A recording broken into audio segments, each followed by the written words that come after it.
Hi hello నమస్తే అస్సలం వాలేకుమ్ ఆదాబ్. నా చేతి వంట ఛానల్కు స్వాగతం సుస్వాగతం. నేను మీ సాగర్ ఇంకొకసారి మీ ముందుకు చికెన్ బిర్యానీ 25 కిలోస్ ఫర్ 150 మెంబర్స్కి చేసి చూపించడానికి వచ్చేసాను. ఈ బిర్యానీని నేను స్వయంగా చేసి తెలుగులోనే ఈ ఏదైతే కామెంటరీ ఉందో మీకు వివరించడానికి ప్రయత్నిస్తాను. కొన్ని బిర్యానీకి సంబంధించిన ఈ కూరగాయలు ఇవన్నీ కూడా ఇక్కడ మేము రెడీ చేసుకుంటున్నాము. కోసుకొని ఇవన్నీ బిర్యానీలో మనము వాడతాము. అలాగే ఇక్కడ రైస్ 25 కిలోస్ శుభ్రంగా కడిగేసి నానబెట్టుకొని పెట్టుకున్నాము. అలాగే ఇక్కడ చికెన్ కూడా శుభ్రం చేసి ఒక హోల్స్ ఉన్న ఒక బాణలిలో వేసి పెట్టాను నేను. వాటర్ తీసేయడానికి, వాటర్ ఏదైతే ఉందో అది పోవడానికి. కొన్ని పొయ్యి రెడీ చేసాం మేము. కట్టెల పొయ్యి మీదే ఈ బిర్యానీని నేను చేస్తున్నాను. క్వాంటిటీ ఎక్కువ కనుక గ్యాస్ మీద కాస్త కష్టం అవుతుంది, అంటే అంటుకుంటుంది కింద.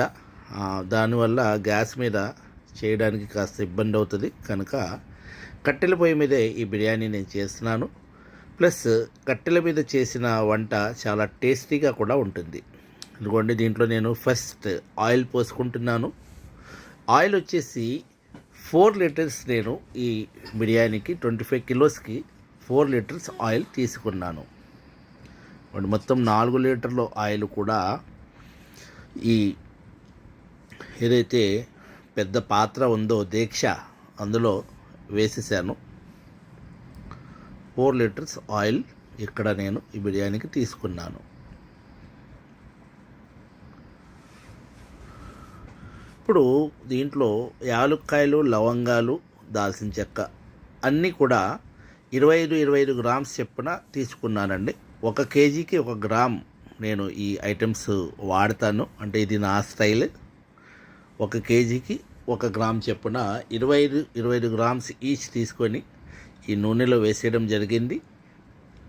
ఆ తర్వాత ఒక 6 కేజీల ఉల్లిపాయలు నేను ఈ 25 కిలోస్ బిర్యానీకి తీసుకున్నానండి. 6 కేజీల ఉల్లిపాయలు దీంట్లో సన్నంగా తరిగి వేసేసుకున్నాం. ఇప్పుడు ఉల్లిపాయలు సాటే అవుతున్నాయి. ఉల్లిపాయలు మంచి దోరగా గోల్డెన్ కలర్ వచ్చేటంత వరకు మనం వేయించుకోవాలండి. ఆ విధంగా వేయించుకుంటే టేస్ట్ మంచిగా వస్తుంది. బిర్యానీకి సంబంధించిన ఈ ఐటమ్స్ అన్నీ కూడా నేను ఈ ఏదైతే మన బిర్యానీ పొయ్యి, ఈ కట్టెల పొయ్యి పెట్టుకున్నామో దాని పక్కనే ఏర్పాటు చేసుకున్నాను ఒక టేబుల్. అందుపైన ఇవన్నీ కూడా రెడీగా పెట్టుకున్నాను. ఎందుకంటే ఐటమ్స్ దూరంగా ఉంటే ఏదైనా ఐటమ్ మర్చిపోవచ్చు. అందు గురించి నేను ఈ ఐటమ్స్ ప్రతిదీ కూడా బిర్యానీలో వాడవలసిన ప్రతి ఐటెం కూడా పక్కన రెడీగా పెట్టుకున్నాను.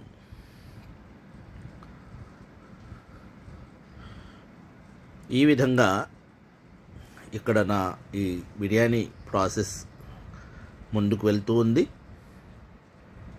పొయ్యి మంచి స్పీడ్గా వెలుగుతుంది. మన ఉల్లిపాయలు కూడా దగ్గరకు వచ్చినాయి, అవుతున్నాయి.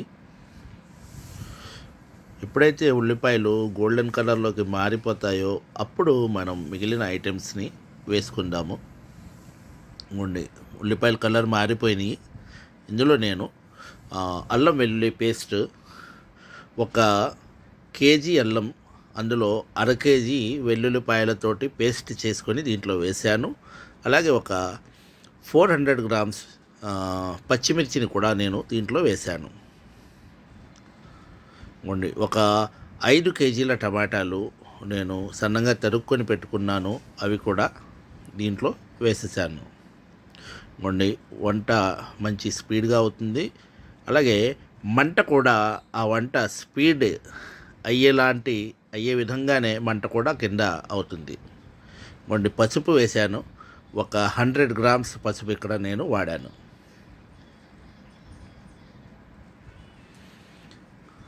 ఈ విధంగా పసుపు తర్వాత నేను ఇప్పుడు కారం వేస్తున్నానండి.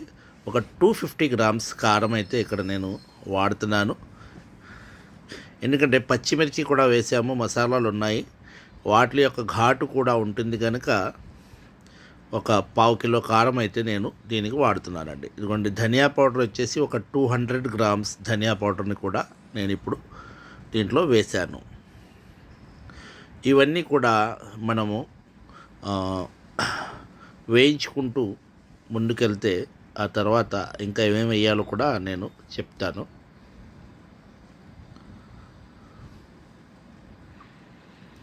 ఒక 3 లీటర్ల పెరుగునైతే నేను దీనికోసం తీసుకున్నాను. 3 లీటర్స్ పెరుగు కూడా నేను ఈ మిశ్రమంలో వేసేసాను. మన మసాలా ఏదైతే ఉందో బిర్యానీకి సంబంధించింది చాలా మంచిగా రెడీ అవుతుంది. మంట వచ్చేసి మంచి స్పీడ్గా ఉంది. ఆ విధంగా మంట ఉంటేనే మనకి వంట త్వరగా అవుతుందండి. రైమింగ్ బాగుంది కదా, మంట వంట. ఇదిగోండి ఇక్కడ ఉప్పు వేశాను. ఉప్పు కూడా రుచికి సరిపడగా వేశానండి. ఉప్పు గురించి నేను ఎన్ని గ్రాములు అని చెప్పను, కానీ మీరు టేస్ట్ చూసుకొని ఉప్పు పెంచుకోవచ్చు, తగ్గించుకోవచ్చు.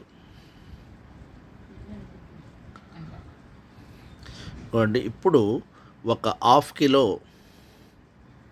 కొత్తిమీర నేను ఇక్కడ వేశాను. 1/2 కేజీ కొత్తిమీర అండి. అలాగే ఒక 1/2 కేజీ పుదీనా ఆకులు, ఒక 1/2 కేజీ కొత్తిమీర, ఒక 1/2 కేజీ పుదీనా ఆకులు నేను ఇక్కడ ఈ మిశ్రమంలో వేసేసాను.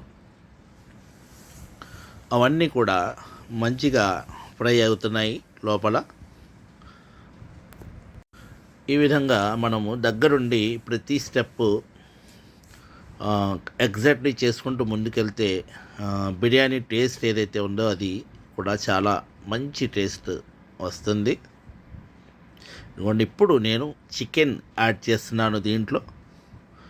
ఈ విధంగా మనము ఏదైతే చికెన్ శుభ్రం చేసి ఒక హోల్స్ ఉన్న గిన్నెలో పెట్టేసుకున్నామో వాటర్ అంతా పోయింది. తర్వాత చికెన్ దీంట్లో వేశానండి. అయినప్పటికీ కూడా ఈ చికెన్ నుంచి కాస్త వాటర్ రిలీజ్ అవుతుంది, ఎందుకంటే చికెన్ మ్యాక్సిమం మాయిశ్చరీగా ఉంటుంది కనుక చికెన్ నుంచి వాటర్ అయితే రావడం జరుగుతుందండి. అందుగురించే మ్యాక్సిమం వాటర్ పిండేసుకొనే మనం ఈ బిర్యానీకి చికెన్ వాడాలి. ఇప్పుడు మనం చికెన్ తోటి ఒక్క 10 మినిట్స్ వండుకుంటే సరిపోతుంది. ఎందుకంటే ఇది బ్రాయిలర్ చికెన్ కనుక ఒక 10 నిమిషాల్లోనే ఉడికిపోతుందండి. ఇక్కడ మనం ఈ స్టెప్లో కాస్త ఎక్కువగా ఉడికిస్తే కనుక తర్వాత బిర్యానీ దమ్ అయిన తర్వాత అసలు చికెన్ పీసెస్ ఏదైతే ఉన్నాయో అవి పీస్ కింద ఉండవండి, విడిపోతాయి. అందు గురించి ఈ స్టెప్ చాలా జాగ్రత్తగా మనము గమనించి ముందుకెళ్ళాలి. ఎందుకంటే చికెన్ ఎక్కువసేపు ఉడకకూడదు. ఒక 10 నిమిషాల్లోనే మనం వాటర్ దీంట్లో వేసేసుకోవాలండి. ఇప్పుడు నేను వాటర్ కూడా 25 కిలోస్కి 25 లీటర్ వాటర్ని దీంట్లో వేశానండి. కేజీకి 1 లీటర్ చెప్పునే వాటర్ దీంట్లో నేను వాడాను. ప్లస్ మనకి చికెన్లో ఉన్న వాటర్ ఏదైతే ఉందో అది ఇది మనకి ఎగ్జాక్ట్లీ సరిపోతుంది. అలాగే ఇప్పుడు ఈ వాటర్లో జాజి పువ్వు ఇదిగో ఇక్కడ నేను గరం మసాలా వేశానండి. ఈ వాటర్లో గరం మసాలా వేసాను, యాలక్క, లవంగాలు, దాల్చిన చెక్క, ప్లస్ పలావ్ ఆకు వేశాను. అలాగే జాజి పువ్వు, షాజీరా, మరాఠీ మొగ్గ ఈ ఐటమ్స్ కూడా ఈ వాటర్లోనే నేను వేసేసాను. ఈ ఐటమ్స్ కొన్ని మనం నూనెలో వేపుకునేవి ఉంటాయి, అలాగే ఈ వాటర్ టైంలో వేసుకుని కొన్ని ఐటమ్స్ ఉంటాయి. ఆ విధంగా జాజి పువ్వు, జాపత్రి, జాజికాయ పౌడర్ దాంట్లో కలిపేసాను నేను. జాపత్రి, మరాఠీ మొగ్గ, అనాస పువ్వు, ఈ 3 ఐటమ్స్ ప్లస్ షాజీరా ఇవి నేను వాటర్లో వేశాను. మనకు ఎసరు వచ్చేసింది. ఏదైతే మనం వాటర్ దీంట్లో వేసామో వాటర్ రెడీగా మనకి బాయిల్ అయిపోయిందండి. ఇప్పుడు మనము రైస్ ఏదైతే ఉందో దాన్ని వేసుకునే టైం అయితే ఏమంటాము దగ్గర పడింది, ఆసన్నమైంది. ఇప్పుడు నేను దీంట్లో రైస్ని యాడ్ చేసేస్తాను. ఈ విధంగా మనం ఈ ఈ మూమెంట్లో కాస్త ఉప్పు కూడా సరిగ్గా ఉందో లేదో చూసుకొని ఈ వాటర్లోనే కరెక్ట్గా మనకు ఎంత ఉప్పు కావాలో అంత సమానంగా వేసేసుకోవాలండి. అలాగే ఇక్కడ నేను చికెన్ మసాలాని కూడా ఈ వాటర్లో యాడ్ చేశాను. చికెన్ మసాలా వచ్చేసి ఎవరెస్ట్ చికెన్ మసాలా అనేది ఒక 200 గ్రామ్స్ చికెన్ మసాలాని ఈ వాటర్లో యాడ్ చేశాను. ఈ విధంగా ఈ టైంలో మనం చికెన్ మసాలా వేయడం వల్ల దాని ఫ్లేవర్ ఏదైతే ఉందో అది రైస్లో ఉంటుంది. ఇంకోండి ఇప్పుడు రైస్ యాడ్ చేస్తున్నాము. 25 కిలోస్ రైస్ వచ్చేసి దీంట్లో వేసేసామండి. మ్యాక్సిమం మనకి ప్రతి స్టెప్ కూడా కరెక్ట్గా ముందుకెళ్తూ ఉంది. ఈ విధంగా వెళ్ళడం వల్ల దీని యొక్క ఏదైతే ఏమంటామో దీని యొక్క రిజల్ట్ ఏదైతే ఉందో అది పర్ఫెక్ట్ టేస్ట్ని ఇస్తుంది. మనం అనుకున్న టేస్ట్లో బిర్యానీ వస్తుందండి. ముందు రైస్ వేసేసి కలిపేసాము. ఇక్కడ నుంచి ఈ రైస్ బాయిల్ అవ్వడానికి ఒక 10 to 15 మినిట్స్ పడుతుందండి. ఆ తర్వాత మనం దమ్ పెట్టేసుకుందాము. ఒక 10 నుంచి 15 నిమిషాల్లో ఈ బాయిల్కి వచ్చేస్తుంది. ఎందుకంటే మంట కూడా మంచి స్పీడ్గా అవుతుంది.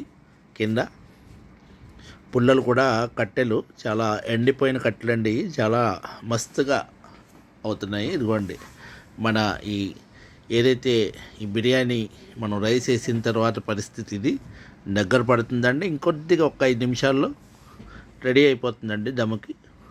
అక్కడ దమ్ము మనం పెట్టేసుకుందాము. ఇవ్వండి ఇంకొక 5 నిమిషాల తర్వాత మళ్ళీ ఈ పరిస్థితి దీనిది ఈ విధంగా ఉంది. చూడండి ఇప్పుడు మనం చూసుకున్నాము కదిపి. ఇదిగోండి మ్యాక్సిమం వాటర్ తగ్గిపోయిందండి. ఒక్క 20% వాటర్ మాత్రమే దీంట్లో మిగిలింది. అది మనకి దమ్ములో సెట్ అయిపోతుంది. మనం ఇప్పుడు దమ్ పెట్టేసుకుంటే పైన ఈ కింద కట్టెలు ఏదైతే ఉన్నాయో దాని హీట్ తగ్గించేసి కట్టెలు బయటకు తీసేసి ఆ బొగ్గులు ఏదైతే మిగులుతాయో అందులో కింద ఆ బొగ్గులు మనము పైన వేసేసుకుందాము. ఇప్పుడు దమ్ టైం దగ్గర పడిపోయింది. ఇదిగోండి ఈ విధంగా రైస్ పైకి వచ్చేయాలి. వచ్చేస్తే మనకు దమ్ రెడీ అయినట్టు, దమ్ముకు రెడీ అయిపోయినట్టు బిర్యానీ ఇది. ఇదిగోండి కట్టెలు తీసేస్తున్నాను నేను. ఇప్పుడు తీసేసి ఆ బొగ్గులు ఏదైతే ఉన్నాయో ఆ బొగ్గులను ఈ ఏదైతే మూత మనం బిర్యానీ పైన పెట్టామో ఆ మూత మీద వేసేసుకుందాము. ఈ విధంగా మనం ఈ కింద నుంచి వేడి తీసి పైన వేసేసుకుంటే కింద మాడు రాకుండా, కింద అంటుకోకుండా బిర్యానీ రెడీ అవుతుంది. అలాగే ఏదైతే పైన మనం 20% వాటర్ ఉందో లోపల అది పూర్తిగా తగ్గిపోయి మనకు పర్ఫెక్ట్ రైస్ ఏదైతే ఉందో బిర్యానీ రైస్ రెడీ అవుతుందండి. ఇవ్వండి ఈ విధంగా ఈ కింద ఉన్న మంట తీసేసి పైన వేసేసాం మేము. ఇదిగోండి ఇలాగా ఈ విధంగా మనం ఒక 20 నుంచి 30 నిమిషాల వరకు పెట్టేసుకోవచ్చండి. ఈ విధంగా 20 నిమిషాల నుంచి 30 నిమిషాల వరకు పెట్టేసుకుంటే సరిపోతుంది. ఇదిగోండి ఇప్పుడు దమ్ము తీసేస్తున్నాం మేము. 20 నిమిషాలు అయిపోయింది. 30 మినిట్స్ దగ్గర అయింది. ఇదిగోండి దమ్ము తీసేస్తున్నాము. మన ఈ బిర్యానీ ఏదైతే ఉందో ఇదిగో ఈ విధంగా రెడీగా ఉందండి. దీన్ని ఓపెన్ చేస్తే మనకు రైస్, బిర్యానీ రైస్ కనిపిస్తుంది. అంటే ఒక 15 నిమ్మకాయలు రసం తీసి పెట్టుకున్నాను నేను. ఆ నిమ్మకాయల రసంలో లెమన్ ఎల్లో కలర్ కలిపేసి దీంట్లో వేస్తున్నాను. ఈ విధంగా నిమ్మకాయ రసము ఈ టైంలో వేసుకొని ఓపెన్ చేస్తే మనకు టేస్ట్ చాలా మంచిగా వస్తుందండి, బిర్యానీ టేస్ట్. ఇక్కడ దాంట్లో కాస్త స్పైసీగా ఉంటుంది, కారం ఉంటుంది, గరం మసాలా టేస్ట్ ఉంటుంది. దానికి ఈ నిమ్మకాయ పులుపు కూడా యాడ్ అయ్యి ఇంకా మంచి టేస్ట్ని ఇస్తుంది బిర్యానీ. ఇదిగోండి మన బిర్యానీ రెడీ అయిపోయింది. ఈ విధంగా మనం వండుకోవడం వల్ల పర్ఫెక్ట్ బిర్యానీని మనం చేసుకోవచ్చు. అంటే ఇక్కడ పెద్ద బిర్యానీ చేయలేము అని అనుకోక్కర్లేదు. ఒక 5 కేజీలు ఒకసారి, తర్వాత 8 కేజీలు, 10 కేజీలు చేసుకుంటూ పెంచుకుంటూ వెళ్తే పెద్ద బిర్యానీ చేయడం పెద్ద విశేషం ఏమీ కాదు. ఎవరన్నా చేయగలరు అనేది నా గట్టి నమ్మకము. నేను కూడా ఈ విధంగానే నేర్చుకున్నానండి. నాకు గురువులు ఎవరూ లేరు. జస్ట్ చిన్న చిన్న వంటలు చేస్తూ ఇంట్లో సరదాగా చేస్తూ నేర్చుకున్నదే. ఇప్పుడు మా బిర్యానీ రెడీ అయిపోయింది. కనుక మీరు నన్ను ప్రోత్సహిస్తూ నన్ను సబ్స్క్రైబ్ చేసి నా ఛానల్ని ముందుకు తీసుకెళ్తారని ఆశిస్తూ సెలవు తీసుకుంటున్నాను. Thank you very much. Hello viewers, ఇప్పుడు మీరు చూస్తున్న ఈ వీడియోలో చిన్న సవరణ. నేను అల్లం వెల్లుల్లి పేస్ట్ 1 కిలో అల్లం, అలాగే 1/2 కేజీ వెల్లుల్లిపాయలు అనేసి చెప్పడం జరిగింది.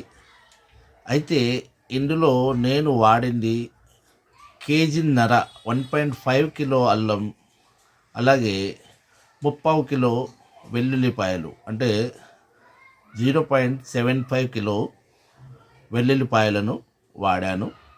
ఇది గమనించండి. Thank you.